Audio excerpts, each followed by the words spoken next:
I have an interesting panel this morning. Nicholas Opio, he is a lawyer. What's wrong with my microphone? And political analyst. Good morning, Nicholas. Hi, good morning to you. I hope you haven't called me to lie. You just returned from the US, and the Americans, they don't say lawyer, they say liar. Instead of God, they say God. It's an accent problem, I understand. I'm fine. You know there, you of course have Ugandan pastors, they say God is a good God, and you wonder what happened. But Professor Joshua Rubongoya is a political analyst. Good to have you here, Professor. Thank you. I'm delighted to be here this morning. And OO, as we fondly refer to him, Mr. Ofono Opondo is a government spokesman. Good morning, OO. Good morning, Joel. Good morning, Patrick. Good morning, Joel, and our viewers. I'll begin with you, OO, actually. Are you a timorous lot after hearing this? There seems to be a bit of fear, a bit of timidity that is looming, you know, as we conducted a few NRM honchos here and there. You could see they're trying to be very careful and so on. How have you received this news? Amama Mbabazi is still a member of the NRM. He says he's coming to stand on the NRM ticket. When you look at me, do I look in panic mood? Well, of course, you're a man who will compose yourself regardless of what's happening. No, first of all, thank you, Joel. Amama Mbabazi's plans have been known for a year and about 8 months now, that he was planning internally to compete. He began many preparations within the government, within the party, putting his loyalists, placing them. And that culminated in the December ouster of Amama as Secretary General of NRM, as you all know. And the reasons given at that time, the world knows. He has been printing documents, T-shirts, flyers, and so on. So inside the government and in the NRM, if I may speak for the NRM as well, it isn't a surprise at all. We're in panic. It is good that he has said he's coming, first of all, in the NRM. And the NRM has its internal processes. We are already registering members. We are going to internal elections in August. We expect our primaries for the president about late September. We wish him well. This is his democratic right to try within the party. We have all along knew that he was going to go through the party, and should he be rigged out, because this is his plan, he hopes or he anticipates that the internal process may not be as fair or as smooth. He hopes that he will break away thereafter with perhaps a sizable chunk and form either his own party, run as opposition joint candidate, or back another person, mainly in the hope that he can deny the NRM an outright win in the first round. But I don't see Amama Mbabazi going beyond the primaries of NRM. Well, we'll wait and see how the voters will decide within your party, but thereafter. Yeah. Professor Rubongoya, we had a banter before we went on air, and one of the things you raised was, look, this announcement is too little, it's too late, you feel it's mundane. Why so? And the word I used to describe it was an anticlimax. For such a highly anticipated announcement, it leaves the country in a collective yawn. In other words, is this it? Is this what we've been waiting for such a long time? This would have been a bombshell if the former Prime Minister had said, I'm stepping out of the NRM, I'm going to run as an independent, and I'm going to compete effectively. As Mr. Opondo has just suggested, the party process and the structure and organization are going to be now put on in full gear, and the gears of the party structure are going to revolve, and yet it's a fait accompli in terms of who we think is going to be representing the NRM. Therefore, for me, the message is dead on arrival, and it augurs for some very interesting events to come. If, as Mr. Opondo has suggested, Mr. Mbabazi's strategy is to be essentially alienated from the party by the primaries and then to run as an independent, I'm not sure that that really promises the change that might perhaps communicate the message of going forward. To the contrary, instead of going forward, I think it's the same business, same old, same old. Nicholas, there are others like OO that feel Mbabazi is like a man with feet of clay. He's enfeebled, whether it's within the NRM or if he tries the opposition, he does not have as much support. And then there are others that feel this is the mover and shaker that Uganda has been waiting for. How do you look at this? Well, I think that I want to operate on the law of basic minimums, that if there's any positive from the Amama declaration, is that for the very first time, President Museveni is going to be facing a challenge within his party for the chairmanship or for the flag bearer of the party. Never before has President Museveni faced such a challenge within his party. Those who have attempted to go after him have faced it rough. Others have been arrested. Ask Captain Maguru, you know what happened to him. Ask people like Mike Mukula. He was hounded out and he found himself in prison for reasons we all know. I mean, ask anybody who has attempted to challenge President Museveni. So for me, I think that the positive out of this is to test the democratic credentials within the NRM and see if the NRM is going to be a democratic party that allows for a smooth process internally. Ofana Ponda describes a beautiful process within the party that's going to get started, I think, sometime in August, as he said. The test is, will that process stand the credibility test? Will it be a fair process? A process that will give everybody who wants to contest a chance to contest fairly. Remember that many of the NRM MPs have declared President Museveni a sole candidate. So Mbabazi's announcement really goes against that, and I think will be a test of the resolve of members of the NRM if at all they want to subject President Museveni for the first time at this late age that is in to a process of competition. I think that if they do, President Museveni's true strength within the party will then be seen. If he wins or he doesn't win, or if until he wins, how he wins it. I think that President Museveni will be rattled, as he has before, by this announcement. But I also think that it dashes the hopes of many Ugandans, as you know, the Prof has just said. People had hoped that Mbabazi would do a Kizza Besigye of some sort, because I think that the biggest departure from the NRM has been the one for Dr. Kizza Besigye when he left the party for reasons that now we know, you know, and came and contested, you know, under his own banner. I think that what people wanted was that kind of arrangement, but I think that in that sense they have been disappointed. And the hope had been, and if you watched the press last week, when the joint opposition announcement was made, the hope was then that Mbabazi would be a part of that arrangement, but he's dashed that hope. He's chosen to go within the NRM, and I think he has to prepare himself for the rigors of the NRM elections with all these vagaries that we now know, you know, in the primaries, the rigging and all of that. And I think that that is the area where he has disappointed Ugandans. But also on the positive, I think that Mbabazi beats President Museveni in being sophisticated. I mean, the manner of announcement, you know, the beauty of the graphics, you know, the words he used, the way he's done it. He's done, you know, what Hillary Clinton did in the US to announce it on Facebook, you know, on YouTube. President Museveni lacks that sophistication. He's the guy who likes to go and campaign with local politicians, you know, in the villages. And I think in that sense that Mbabazi comes up with a lot of credit for that, I think, in my view. Good pictorial, good manner of announcement. Right. And will challenge President Museveni or Ofana Ponda. Right. Well, the trappings of the announcement notwithstanding, social media and so on and so forth. At the end of the day, the question is who will be the leader of this country beyond 2016? And looking down, we justify the means. Right. And, just looking down the lane here, we now will have, if Mr. Ponda is correct, that Mr. Mbabazi's strategy is to be spat out of the party and then to run as an independent. Then we'll have an independent Mbabazi, we'll have Professor Bariam Mureba, we'll have a coalition candidate for the opposition. If it's not Mbabazi? And then, exactly, and then we'll have President Museveni, right? So we'll have 4 candidates. What is different? This is how it has been going all along.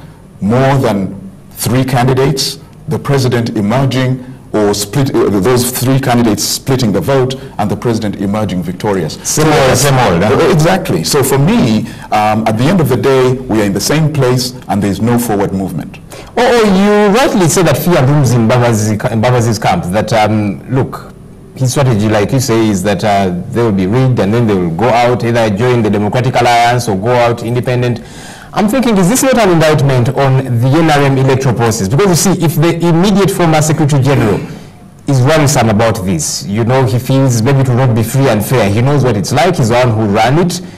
That for me goes to show for an indictment, or the way you do your elections. Well, first of all, let me just tackle the message. Go forward.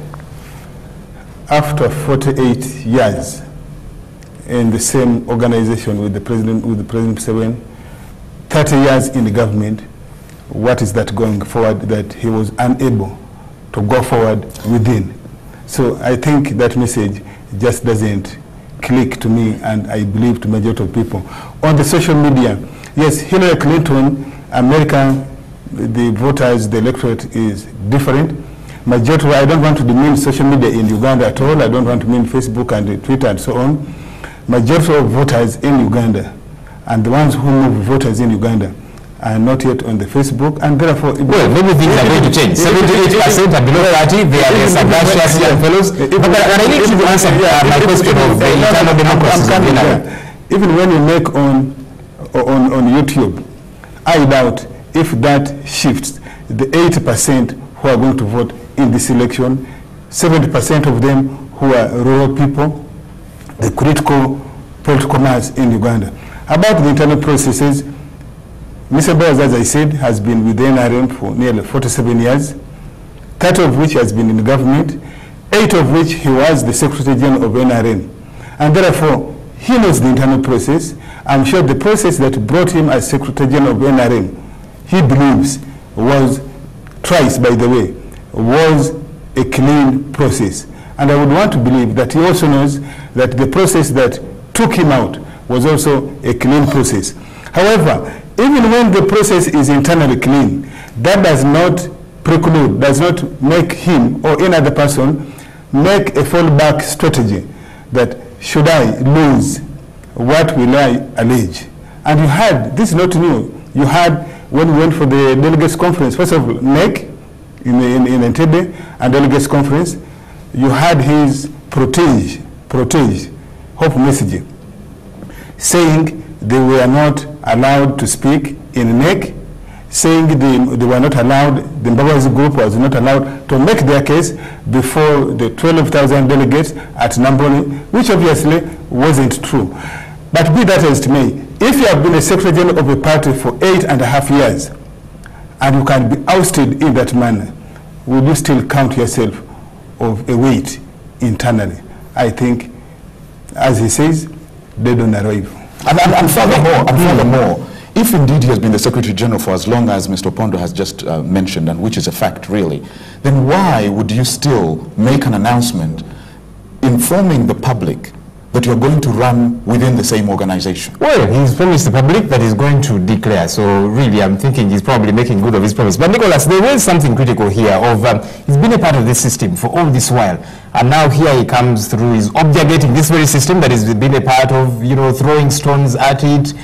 He's not been able to make these changes. They're going forward. He's, you know, adumbrated an 8-point program of sorts. You see, as leader of government business in Parliament, as you know, Secretary General of the ruling party, that is clout enough to make happen some of these things. And here you are now saying you want to make them happen. You failed to make them happen the other time. I'm thinking, as a citizen, you're being spurious. You're not being honest. Oh, well, President Museveni was also part of the UPC. He left the UPC and formed his own party. People like Opondo belonged elsewhere for a while. They left those parties and were the people who were, you know, abusing those parties. We are not at the top leadership. People like Rugunda have been in the UPC. So, I mean, that argument... Let him start his own party then. Can I make a point? Yes, please, go ahead. The argument, in my view, is actually superfluous. I think we are dismissing Amama too soon, too quickly. I do think that we don't have to take Amama as lightly as they're taking him. I think for me, the point that you have to do, and I think in politics, you don't dismiss somebody, and especially somebody of Amama's caliber. The fact that he was in the NRM itself speaks volumes, that he perhaps knows the system too well, and that he knows what he's doing. He knows what he can do with the system. But that not even withstanding, let us imagine, as Opondo suggests, that he's planning that his election will be rigged. If that is done, as Opondo so predicts, what will he do thereafter? I think for me, we need to worry then about that if somebody who has been in the party, been with President Museveni for that long, for about 40 years, breaks ranks with his own friend, then there has to be something serious that he has up his sleeve, and I think we've got to take it a little bit more seriously. You can dismiss it for purposes of PR, but I think purposes of strategy and campaigns, you don't have to dismiss Amama as you're doing. Because, you see, if Amama was the lightweight, ever since Amama fell out with President Museveni, you've seen the panic within the NRM, the amount of money they have pumped to respond to Amama's, what is called Amama's group or mold in the NRM. That speaks volumes about what they know about Amama's strength as well. I'll get to you, Professor, in a bit. Let me just ask this, and it's still that what Nicholas is raising here. You go out there and say, look, this man, he is enfeebled, he is weak, he cannot do anything. But you see, the energies that you have galvanized to try and counter his efforts, you know, you have I don't know, even when it's just a group of, I don't know, they call themselves the unemployed youth, NRM poor youth, and that kind of thing. You're coming out guns blazing against this man, even with little happenings here and there. Why, if you think he's not ready at all? I'm sure you have seen that even done to Mubarak Munyagwa. So surely, and everybody else, it seems alive to Amama Mbabazi. Well, I think that is really the mode of the current governance posture. Oh, that would be totalitarian, go out against anybody that seems to be. I don't think that speaks anything about the credentials, the strength of Amama Mbabazi. And Amama Mbabazi is not the first one to break ranks. It speaks to your fear. Yes, he's not the first one to break ranks. We have had the late Ria Kategeya, we have had Geno Monto, we have had Mr. Kizabesije, we have had Amanya Mishega. This fallacy that because you have lived in the system long, therefore you are the master. You know it too well. You know it's not a fallacy. It's not true. And that can only perhaps be true if NRM was using sinister methods to win elections or to win the politics. Then we will say, oh, perhaps Amama has some things. The very people that think about the broke ranks are coming out to say, and you can see that all those who have broken ranks have never gone away with a sizable chunk. I bet, let us give ourselves this week, 2 weeks perhaps, and see the layers of Uganda's politics is well known. Let us wait and count how many NRM MPs will step to Amama's side, how many LC5 chairpersons will step on Amama's side, how many leaders of the various leagues within NRM will step on Amama's side. That will give us the profile that Amama is likely to take, and therefore the strength he has within the organization, within the country. Professor, are you not dismissing this man too soon? Because you see, the cloud around this man, and then the very fact that people have been waiting for this announcement, lurking for some of them in wait, you know, and here it is eventually, everybody has been looking to the man. What's his move? What is he up to? Who is he in talks with? Who is he allied to? Let me dismiss him too quickly. Let me first go back to the point that Mr. Pio made, which I thought was quite compelling.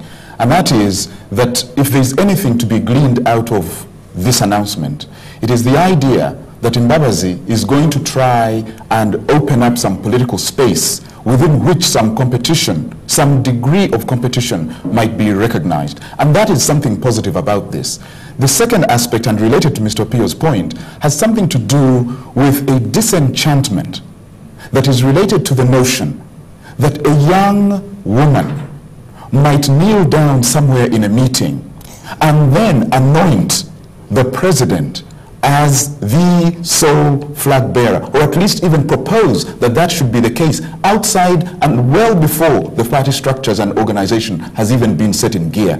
I think if there's anything positive, it has to do with A, the opening up of political space that this will create, and B, the idea or even the perception, perhaps even the reality, that the party organs and the party structures are there for formality, and that someone in fact can simply kneel down and say, you're our man, and that essentially becomes a fait accompli. So if there's anything to be gleaned out of this, this is the point that is being made. And perhaps if we are to lend any credence or weight to Mbabazi, that is the only place to hang our hat. You insinuate that it stands no chance. Look, it seems to resonate quite a bit with young people, whether or not it is for, you know, honest reasons or they are being disingenuous, because again, young people, when they know you have a bit of money, they'll come running after you. But you see, again, the same exculpation can be given for some of those that are following the NRM. They say their cards are out.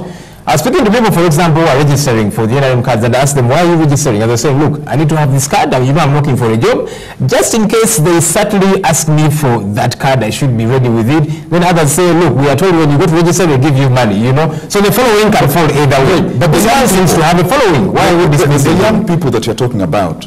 If I may address that issue by returning to what Mr. Opondo mentioned earlier, and that is, what are the layers, what are the constituent groups that make up the political dynamic that eventually leads us to the presidency? And he was talking about the local representatives, local councils. He was talking about MPs. Particularly, he was talking about the fact that Uganda's populace, that the electorate is rooted in the countryside, in the rural areas. So that even when we're talking about social media, we're talking about a 20% urban electorate. So the issue is, beyond the urban youth, does Mbabazi actually have the base, the organization, the financial wherewithal to tap into a thick layer of voters in the rural areas, and enough of those, and enough time to canvass the country and in fact mobilize them to then create a real formidable opposition and to make this a real contest? That question is key to whether he'll make a dent in the campaign to come. But Prof, I think if I can just respond to that, I think that we are working with an old mindset that Uganda's voters are in the rural areas, the ones who vote. But if you look at the demographics in this country, first you have a World Bank report saying Uganda is now more urban, people are moving into urban areas, but also more importantly, that Uganda is a young population. This election is going to be about the youth. It's going to be about revigorating the spirit, to use Amama's word, the spirit of the middle class and the people in the urban areas to take part in it. Because see, the reason they don't vote is despair. It's just the lack of options. So if you can reinvigorate that voting population, I think in my view it will change the dynamics of elections in ways we've never seen before. The talk about rural areas and all this is because, you see, if you look at your life, how many people in the village rely on you for school fees, rely on you for medicine, rely for all kinds of things? The people in the area, I mean in rural areas, at least in my village, read our lips and see what we want and what we think to guide them in elections. The fact that they have been vulnerable, they've been subject to manipulations and vote rigging. And I will tell you, I've done extensive research on the voter register. In the last election, we asked the court to stop the elections until the voter register was clean. The court was shy. But in areas like in Karamoja, remote villages where there's no army barracks, there's no police station, half of the voter register has names of people like Birohanga, people like Byamugisha. You see, that is what you have as a rural area. So one, if you make those rural areas transparent, incredible, I think in my view, you will see a change, in how people vote. But more importantly, if people in the urban areas, what you call urban dwellers, the young people, can rise up and become interested in elections, the dynamics will change. So I think that let's not work with the old mindset of rural areas, rural voters, the peasants. I think it's a whole lot different. Nicholas, you don't want to dismiss this man, and maybe rightly so, because you see, politics is mindset. If you talk about those who are concerned about the pragmatics, the political pragmatics of Uganda, to discuss Uganda or Uganda's electorate as urban, to me, is to go against the facts. But you see, Prof, politics is quite fungible. Things can happen today and then tomorrow it's a different story altogether. However, I think, even though you don't want to dismiss this man too soon, he has some seemingly insurmountable challenges. Because you see, one, for example, to run for president of a country like Uganda, you need not be an impecunious man. You need to have quite a bit of money. Does he have that? Two, the young people that he's talking about, that they've been, alluding to here and there, does he exude that hope that they are looking forward to? Because you see, many a young person, especially in this country, they are disconsolate. Why? Because nothing seems to work for them. Does he offer that kind of hope? Is he the kind of leader that people are going to look to and say, this is the man? When you see the president who has for a long time said he didn't know when he was born, now speaking about his age openly, mobilizing his family for a photo op or birthday party in the village and saying he's 70, all of a sudden, and look at Amama's age, you get the sense that they're in the same age bracket, and therefore in terms of generational shift, you don't get inspired. But I think for me, other than look at their ages or their perceived ages, you've got to look at the ideas they actually bring forward. The sense that there's a willingness to go beyond what the NRM has called in various names, a time required, prosperity for all, prosperity, which hasn't achieved results. Look at new ideas that are being brought on board. In my view, I think that those ideas will transcend matters of age and generation. But Mr. Pio, prosperity for all, all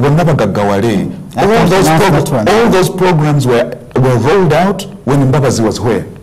In the government. So now, the first thing that Mbabazi has to do is to go out there and try to be credible. The credibility issue, let me finish. The credibility issue is extremely important because at the end of the day, people will say, you are against Bonaba Gagawale, and you say yes, but you are part of it. Are you against, what are the other social programs? Are you against UPE? You were a part of it. Are you against? How do you then become credible among one of the biggest accusations that have been thrown at the NRM is that, let me just ask him this. One of the biggest accusations the NRM is facing is that, look, it does not know how to galvanize its support and keep some of these very important, and they've ceased to be pawns. The person of Amama Mbabazi's caliber is a queen of that kind. You have failed to keep them in the fold in a way you behave like coxcombs. The coxcomb is a proud person that feels, I don't need you anymore, I can throw you out, I can get you, use you, and dole you out there. And you see people are following this and they are watching, and that factually you are not correct, because NRM, at least the people who attacked Kabamba were only 42, and now they're in millions. I think the biggest problem with people who dissent from the NRM, particularly after reaching the apex, is that they wait until they are pushed, they don't jump out. And the ones who jump out are rarely few. And you can see that he has maintained some level of momentum. Now, if you leave until you are pushed out, like Mbabazi waited until he was pushed out, the credibility he's talking about, you just don't get it back. Secondly, you talked about money. Obviously, all of us know that Mbabazi has not been a businessman, at least to the best of our knowledge. We don't know which companies he runs. I don't know what companies he runs, but all of us know he has made a bit of money. How? That's a subject. He had a bank. That's a subject of debate. And I think majority of the people, please go and analyze the structure of the groups that follow Mbabazi. They are either people who lost out in the NRM internal processes, elections. They are they are wounded lions. Those can be young urbanites who have made a bit of money, courtesy of being his proxies, and therefore I think they are seeing words of money peeping through his coat jackets, and I think this is the main reason they are following him. Is that not the same reason many a person follow the NRM? Because you have got the banks. 2011, you raided the treasury according to the confession of the bank governor. Let me make this point. This is the main reason they are following him, and I suspect that is the very reason Mbabazi says, I will first run in NRM, in order not to cause a vile attack against him by these sharks that have been following him for the last 1 year and 8 months. Now, about the message, I agree with Nicholas that we should work up the electorate on the critical message. What is the critical message of the political message that all the political parties across the board should be? The message of transformation, so that the Ugandans see the opportunities available so that they are able to transform themselves. Is Mbabazi, go forward. Is it the message that is going to work out? Let us give him 2-3 months and we see whether it will catch fire. I bet we shall return to this studio. It will not catch fire. Joel, if I may, there's no doubt about the challenges Amama will have to confront. One that I mentioned earlier, how President Museveni and the NRM react to credible challenges within the party. He's going to have to confront those challenges. He's going to have to address the question of his involvement while he was in government. Don't be surprised if issues about Temangalo, issues about the NC Bank or whatever it is comes up again, that he's going to have to respond to those questions. I'm also aware of initiatives and attempts to even have charges against him. So he's going to have to respond to those, issues of credibility. Many of us who know him as a prime minister know that, for example, he was driving a Porsche Mercedes-Benz with money meant for IDP people in northern Uganda. He's going to have to respond to those questions. But that notwithstanding, what Fred Opono is telling you, and I bet you here, I will bet my bottom dollar, that in the next couple of weeks, there's going to be an extensive message. I think Fred Opono might lead it to demonize this gentleman, to try and discredit him, to try and even, don't be surprised, he's going to be forced to arrest him. He already has enough.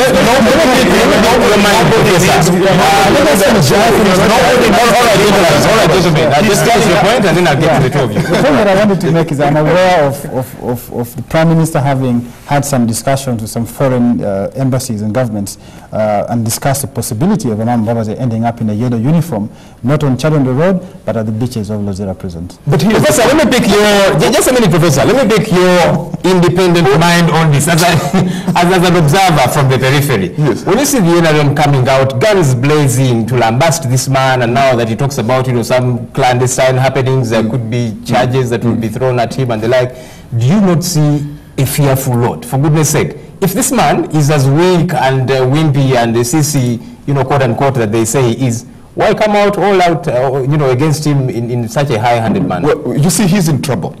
And this is the reason why he's in trouble. Part of the reason why the NRM may be scared is because he may expose the indiscretions and perhaps even the intrigues within the party. So he's not a man. However, if he exposes those of which he has been a part. Why aren't they doing the same against Segusa? He has a lot more to expose out there. Let me finish. He is in a catch-22.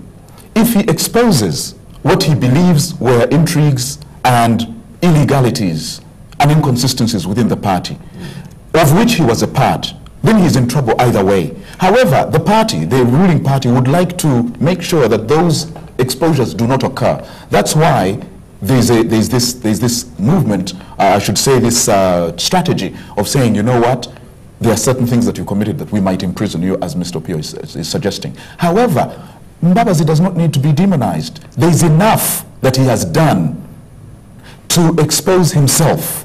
That's why I'm suggesting that for people who have been waiting for such a long time to hear such an announcement, this is rather late, it is an anticlimax, it is a yawn. Mr. Opio was suggesting that he waited until he was pushed out. Now, how do you get pushed out of a party and then say, I want to run within the party? Has he been pushed out of the party? Well, the fact that maybe from being Secretary General, but he's still a card-holding member of the NRM. But he's suggesting that when he's pushed out of the Secretary General position, he's essentially being alienated out of the party. Joel, and yet he wants to run within the party at the same time. With Nicholas, he raised two issues of criminality, possible charges against Amama Mbabazi. We have seen that happen before. And he had raised that against about Honorable Mike Mukura. Nicholas here knows very well that the matters for which Honorable Mike Mukura was taken to court and eventually to jail was in relation to Global Fund for HIV and Malaria. See, the interesting bit is that they were fund around that time when they came out to say, all right, I'm giving up, I apologize. There's a Judicial Commission of Inquiry report by Justice Ogola, except if Opio, the eminent lawyer, wants to discredit the report of Justice Ogola. Now, secondly, among you, the Baganda, you have a saying, Omusangu Teguvunda. There is nothing in the Constitution of Uganda which says a case can never be resolved, particularly if it is a criminal case. If there is anybody who has evidence tomorrow that Ofono or Nicholas or Amama Mbabazi for that matter, on the transgressions that have been alleged along the way, that can always come up. Thirdly, there is the adage, the higher the monkey goes up, the more it exposes its bums. And therefore, we are not going to prevent anybody. We are not going to prevent anybody to bring any matter against us as we go up the political ladder. And especially if you are moving on the two platform, you purport that you are clean, you purport that you have new ideas. If you purport that you are clean, then people will go to they have the right to go to the cupboard and bring the skeletons. If you purport to have new ideas, they are going back to your record, to your files, and say, these are the policies that you have been pursuing. What should make Ugandans believe that you can implement universal education different from what you have been doing since 1997? That's the point. Listening to you, I find it exotic that now you lampoon this man, all the while you have been in bed with him. I'm not lampooning. Your party leader, the president, has come out previously to say, I trust this man, he has his blue-eyed boy, and Mbabazi is incorruptible, etc., etc. And now, Mbabazi has come out to praise Museveni, including the Chankwazi resolution you are talking about, the meeting, and he said he will never stand against. So somebody becomes bad. No. If you are holding previously, you saw him as a good one, bringing support, if you are holding Museveni for supporting Mbabazi, I am also holding you that Mbabazi has been on record until perhaps 3 months ago, saying Museveni is the best leader ever. He is loyal to him. He can never stand against him. And therefore, these words, in politics we say, don't use sharp words, use round ones, because they may turn to hurt you. He has said himself that he's very loyal to the revolution, loyal to NRM, loyal to the person and the leadership of Yoweri Museveni, and he can never. But you see, he's actually not come out to object his president. He's like Bukenya. Bukenya used to say, there's nobody in Uganda who is as good as the president. Who has a vision like Who has a vision like Museveni. And that part explains to you why Professor Bukenya has simply fizzled. He can speak and the media can capture him, but he does not resonate. His message does not resonate with 40%, 30% of the Ugandan political voters. It doesn't. But at least Professor Bukenya was honest enough to say, I'm out of the NRM, I'm going to articulate my message elsewhere in a different forum altogether. Yes, that be clear. He's being a part of the NRM. No, when the protocol, when the so-called coalition protocol was announced, he was among those. He didn't sign as a political party. But he was among those who were candidates. But at least he got out. But the idea of saying, I'm completely opposed to what's going on, but I'm staying within, and I'm going to compete until August or September, and then I'll get out, and by that time, by the way, we'll be, what, 4 months away from the election? What's wrong with trying to change things from within? Because you see, some believe that's even a lot easier. The other one would be a head-banging project, but when you are on the inside, you know all the corners, you know what's kept where, you know how to turn what, and so on and so forth. Joe, you would be a very poor political advisor. If your notion of what's going on currently is that Mbabazi wants to stay within the NRM and try to kind of resolve it. You know, has stood how many times? Not once, not twice, thrice from the outside. How much success has he attained? But never mind, of course, recently, just Senyosa came out to say that he actually wanted to. But he's a man of integrity. He's a man of integrity. Although he has failed 3 times, nobody questions Besigye's integrity, nobody questions his reputation, nobody questions his charisma and his commitment on principle. And that's what Mbabazi is fighting. That's what he's against. All right. He's fighting against that very notion. Do you have integrity? Do you have honesty? Do you have principles? And can we trust you? Let me tell you something, that if there's any chance for anybody to grab the leadership of the NRM, this is the time. The window is open. Really? Remember, this man has a very tight grip on this. I mean, the other one was actually an opinion from the NRM caucus, but it looks like it's home and dry. Remember, President Museveni has never said he's going to contest. I haven't heard him say that. He hasn't said it. He hasn't said it that he will contest. So I think that there is every chance he may not contest. There's every chance to not contest. And that we've got to be very careful. We've got to be very careful before we say Mbabazi is going against Museveni. Museveni hasn't said he's going to contest. For me, I think we've got to be careful and wait a little bit and see the development in the NRM. There could be something bigger we do not know, because President Museveni, unlike in the past, in the past when elections were approaching, President Museveni would go on a countrywide tour, poverty eradication tour, would give MPs money to go and mount an ad. He hasn't done that this time. So in my view, I think that there seems to be a window of opportunity. And I think that Mbabazi perhaps knows that, and that's why he said, I'm not going to contest against President Museveni. Perhaps he knows that President Museveni may not contest for one reason or another. But secondly, remember that President Museveni is not going any younger. The rigor, at least he's younger than President Museveni, if you're to believe their ages, the rigor of campaigns, the rigor of going around this country, for a person who has admitted himself he find difficulty squatting, might be difficult. So I think in my view, you have to look at that space and say, maybe, and the word is maybe, there's a window of change within the NRM. But forgive me, Mr. Piyu, the president has been campaigning for the last 1 year. All over the country. Actually, 5 years. Yes, moving around. But forget the 5 years, but for the last year, he was in Arua commissioning roads and hospitals. He was in the West. And he's saying he's too young to campaign. He has been campaigning for a year. Anyone who thinks that the president has not been campaigning and that the president is waiting for the Electoral Commission to announce the date of the campaign does not understand how politics works. He has the day that he was in Arua commissioning these roads, etc., he flew out of Tanzania.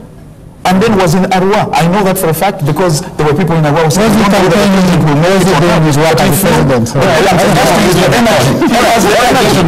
energy is... I'll tell you, as an observer, I find it very disturbing that your party, and I'm not a member, but you see, you're the ruling party, so clearly we can have opinions about what's going on. You can ask which party is a member of, sir. I'm a Ugandan, I'm probably independent, that's kind of the shadow of his necktie. You see, when you go to hospital and the doctor is going to inject you a nurse, they first massage you a little bit and they poop, so maybe this was to massage you. But you see, what I find really disturbing is that when one decides, all right, I'm going to run for the presidency, it's seen as a cardinal sin of sorts. You people are coming out, guns blazing, all out against Amama Mbabazi. I've seen some, your party members either on, TV talk shows, had them on radio talk shows, some writing the papers and so on. They are apoplectic, they are mad, they are thinking this is not doable. That, for goodness sake, punches holes in your democracy. What is wrong with Amama Mbabazi, the man? Again, let me start with Nicholas. Nicholas has just said that Museveni spent the last 1 year and with the lots of money trying to suppress Amama Mbabazi. And therefore, for him now to turn around and say he does not know whether Mr. Museveni or people around him want him to stand. It is really incredible that really could make that. But be that as may, the contest in NRM is open, and that's why at the beginning, yes, and that's why I said at the beginning that we welcome Honorable Mbabazi's the declaration that wants to come and contest within the NRM. However, the only reason we fault some people, some leaders in NRM, is that the NRM has rules, the constitution and its code of conduct. At what point do you declare yourself that I am an aspirant for which office? Those offices must be declared vacant. If it is national chairman, if it is parliamentary constituency, it's about end of August. As we speak now, he is out of order because we have not yet opened, at least the Electoral Commission of NRM hasn't opened up calling for nominations. And so that's why maybe in some platforms of news media, you find people... So it's okay for the president to be declared sole candidate, but it's not okay for Amama Mbabazi to come out and say, I'm going to give that's why, and I beg again to borrow from Nicholas Opio, he said, Museveni has not said that he's running. It is other people. So it is the other people. But he's allowed that. It is why they put clap down on them. It is the other people who should be faulted. It is it is Ogwang, it is Nite. So why are you faulting them? We have actually rewarded them with ministerial positions. You should fault them. You should fault, I shouldn't be the one. You should fault them. Your party should call them to order if they are out of order. You should fault them. So, and Amama Mbabazi, who has been the Secretary General, which rules has he been reading to the entire party membership? When he said in 2001 that Kizza Besigye had jumped to the queue, what was he referring to? No, I think the final is not going now. I think the final is misreading the rules of the No. Jumped to the queue. And Mbabazi was part of the group that wrote the NRM Constitution, the Code of the Conduct, the electoral regulations. He knows for sure that NRM has not called for nomination. No, I think is misreading the rules. Amama Mbabazi hasn't picked nomination forms and said, is this expressed interest? And what's wrong with that? Intent. But intent, you don't have to wait for Tanga or Bill to declare a seat vacant. Anybody can express intent. Intent can be futuristic. The president has expressed his intent. I need to bring Professor. When Research Kubo and others expressed intent, what did Amama Mbabazi as Secretary General do to them?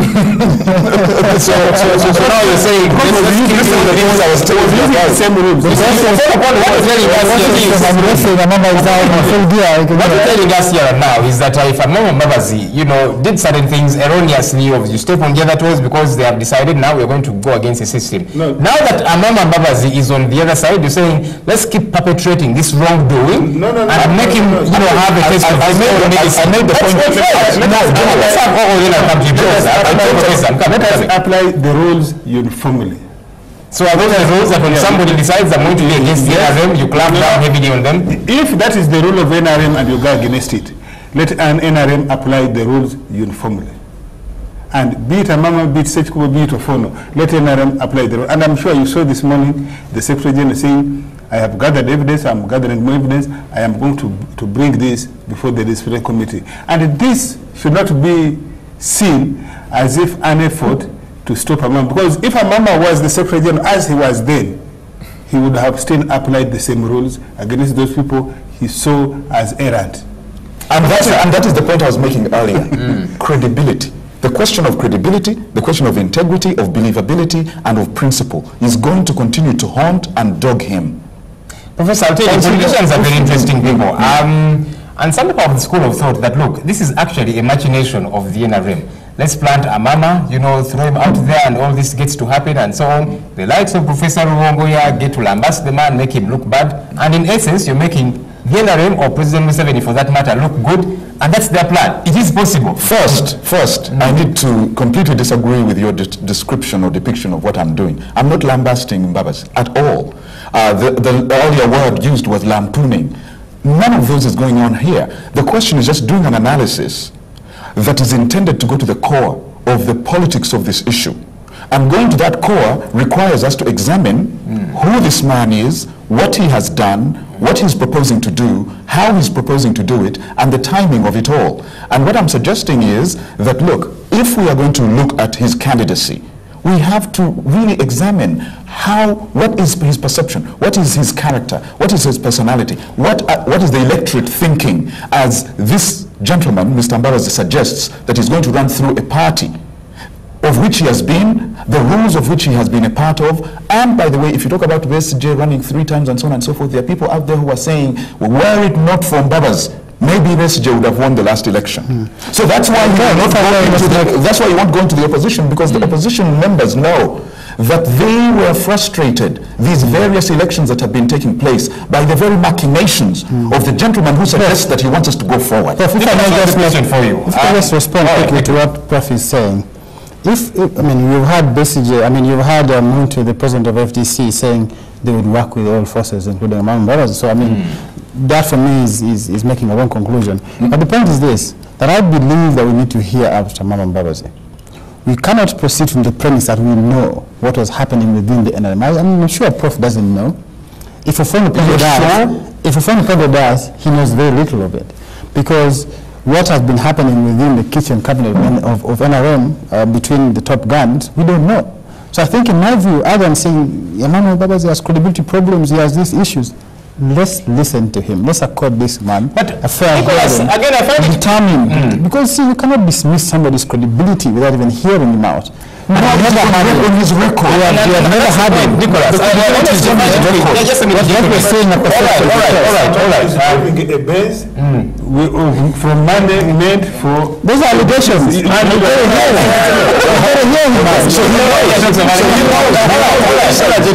question to you. I honestly find it quixotic that you don't think Amama Mbabazi has credibility issues. For goodness sake, you've actually been a part of efforts.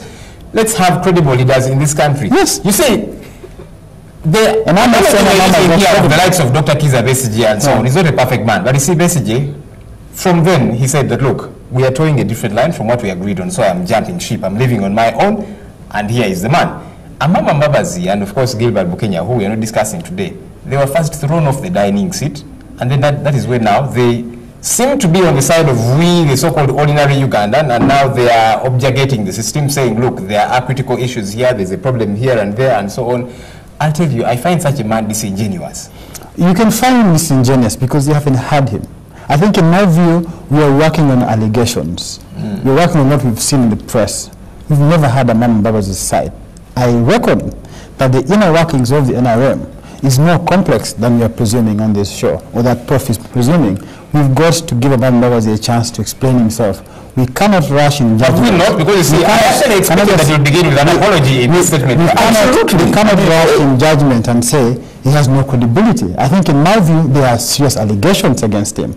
Those allegations must be responded to, and I said he's going to have to respond to those allegations. But we cannot sit on the high moral every candidate who runs has no credibility. We can't. In my view, that's being unfair to the man. But Mr. Pio, every candidate who runs for office is required to go through an examination of his or her past, so that we know the kind of person who is, A, running for public office. Do you think NRM and President Museveni through that same rigor? Well, we ought to. We ought to. I don't have a problem with that. But I'm suggesting that when Mr. Pio says that we don't know Mbabazi, we should allow him, we should listen to what he's saying. It's as if we're saying, wipe out the entire history, wipe out everything we know. Wait, and then, and now it's like a new Mbabazi was born yesterday. Far from that. There's a record. What is the record? Earlier on started by referring to American politics. And I'm always fascinated. If you look at a lot of people who have been running for office in the United States, for example, much of what has come to haunt them is their history? How have they voted? What was their position on such and such an issue? What is their, are they principled? Do they have integrity? Have they been loyal? Have they been legal? Have they been criminalized or not? The record is important. We can't throw it away and then say that we should now start listening to what he's telling us. Prof, I'm not suggesting anything close to that. I think you misread me. What I'm suggesting is there are allegations leveled against him. He needs to respond to those allegations in a very, very fair and free manner. I think that what Amama has done is that he hasn't had a chance to explain himself. Amama hasn't been convicted in a court of law. If you're talking about Haman Kane, there was a complaint and an investigation about sexual harassment. There's no chance at all that Amama was investigated in a court of law and found guilty. I'm saying, let's not rush to judgment. Maybe